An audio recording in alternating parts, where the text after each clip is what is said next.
How's it going, everybody? Adrian here from the Gaming Observer, and welcome back to your daily news update for Friday, October the 30th. We're one day away from Halloween, can you believe it? And I've also got some news to talk about. Let's jump in. First thing I want to talk about, I really didn't want to cover this again, but it's kind of unavoidable. It's the talk of the town.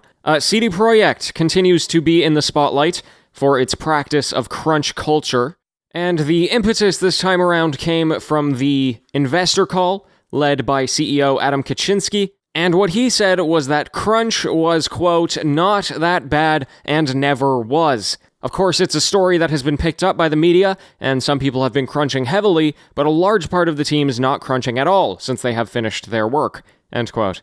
I have to point out here that the public-facing comments that he makes are repeatedly contradicted in the internal messaging at the studio. Indeed, after the investor call, Kaczynski sent an email to staff saying, quote, I had not wanted to comment on crunch, yet I still did, and I did it in a demeaning and harmful way. What I said was not even unfortunate, it was utterly bad, end quote. Not to mention, in June, he actually sent an email to all of the staff apologizing to their spouses and their partners because of how little time they got to spend at home, right? So much for crunch being quote-unquote not that bad. Either way, the primary focus of the investor call was to discuss the delay of Cyberpunk 2077, which is now releasing on December 10th. And to that, they reassured investors that this was purely a tech-driven decision, and that they could have shipped on the original release date if they only had to launch on next-generation consoles and PC. So they had some optimizing to do. A number of games have been delayed. First of all, we have Path of Exile, which had an expansion coming out. They called it 3.13. And originally it was coming on December 11th, which is just one day after the new release date of Cyberpunk. So they have now pushed 3.13 into January, with the intent of keeping all of their schedules the same internally. They just don't want to compete with Cyberpunk. So they're going to start working on 3.14 in the meantime. Perhaps more significantly, though, is Ubisoft, which has delayed Far Cry 6 and Rainbow Six Quarantine, both into the period between April and September of 2021. They made that announcement as part of their Q2 financial report, which was largely uneventful for our purposes. However, they do have a strong Q3 coming up. It's their holiday. Assassin's Creed Valhalla, Watch Dogs Legion, which is out now, and Immortals Phoenix Rising. That'll bring in quite a bit of cash, I think. And boy, oh boy, speaking of cash, it's financials season, and Activision Blizzard is just showing everybody up with a very dominant third quarter. Their revenues are up 52% year over year, and their net income has almost tripled to $600 million. That's profit, not just revenue. The main driver behind this was Call of Duty. They're the big reason for the year-over-year percentage increases, with the launch of both Call of Duty Mobile and Call of Duty Warzone, both happening in the last 12 months. The premium title that comes out every year, Modern Warfare, that did well in its own right, with it now being the highest first-year sales in franchise history. However, putting Call of Duty on both mobile and in a battle royale through a free-to-play monetization model, that did a lot for them. In fact, Activision alone is now up to 111 million monthly active users, which is more than triple than last year. That's insane. The other two branches of the company, Blizzard and King, not much to say there. They reported their numbers fairly consistently with the last year. So really, it was Activision that was driving the overall company's growth.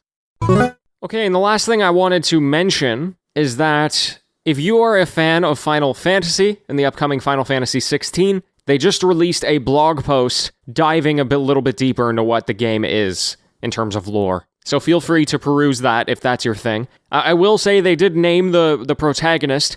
His name is Clive. I feel like it kind of stands out amongst all the other protagonist names they've had.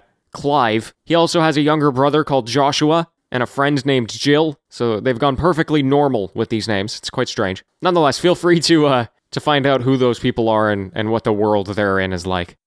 Folks, before we take it home today, I wanted to do a special Halloween-themed mailbag, if that's okay with you, because Halloween is tomorrow. And to be honest, I don't necessarily have a specific question that I want you to answer. I want you to just kind of throw your Halloween anecdotes at me that are video game related. What's your favorite scary video game or Halloween video game? What's the first game that really gave you a scare? What's that funny story that you've just been waiting to tell about a scary video game? I don't know. Give me your spooky stories. If you'd like to share anything with me, please feel free to DM me Or the best place to put it is in the mailbag channel of thegamingobserver.com/discord. That's in our Discord server, because then that way everybody gets to read everybody's answers, because I can't always get to all of them on the main show. So thank you so much for doing that, and I'll be back tomorrow with that mailbag. Another special show on Sunday, and then back with the news on Monday.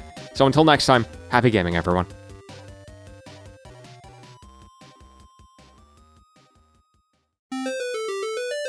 Hello, TGO After-Show. I was just laughing about Final Fantasy XVI right before I started recording. You know, you look at all of the character names in the past.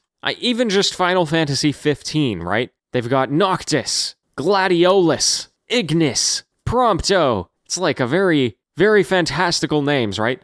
And then all the classic ones, Cloud and Lightning and Zidane. And then who's in Final Fantasy XVI? Clive. What a strange decision. We'll see how it plays out. You know, I'm not obsessed with Final Fantasy, but I have an interesting history with the series, I think. When I was a kid, you know, my dad played a lot of Final Fantasy, but he never really, shared in that love of the game with me. It was pretty sucky. He loved video games, but never, played them with me. But anyway, I won't be salty about that on this show. But I do remember as a kid him playing Final Fantasy VII, specifically. And that was just a coincidence. I don't think he knew that it was the favorite of the Final Fantasies, because he ended up playing a lot of them. But I kind of knew about it anyway. And then I tried to play 1, 2, and 3 on the Super Nintendo as a kid, and I wasn't all that interested. And then the other big game was Final Fantasy X, which is somewhat controversial, probably. Some people love it, some people hate it. I loved it as a kid. I had it on PlayStation 2,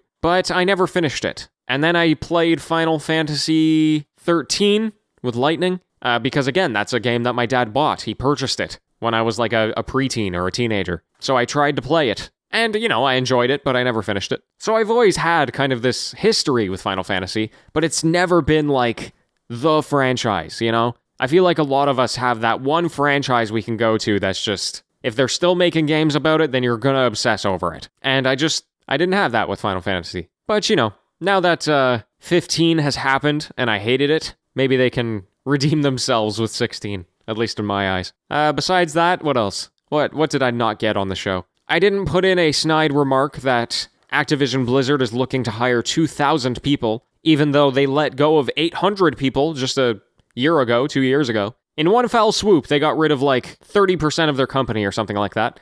And now they're hey, we need 7 times the amount of people we fired. It's redonkulous. If you have a PlayStation VR headset, it is not going to be compatible with the PlayStation 5 if you end up buying one of those. However, Sony is giving away free adapters. How kind is that? If this were Apple, they'd be charging you $300 to make that compatible. Instead, Sony is here you go. It's quite nice. Yeah, there was quite a bit today. It was interesting. I think the only other big thing that people have kind of been talking about, today at least, is that EA has been, I don't know the correct word for it, but they're in the Dutch courts right now with the gambling authorities over there, and they ruled against EA over the FIFA loot boxes. So apparently they're being fined 10 million euros, which for them isn't a lot of money, but it's going to set some kind of precedent, hopefully. Anyway, that'll do it for today. Don't forget to get in your Halloween mailbag anecdotes, anything that you want to share, whether it's a favorite or a hate or a funny moment,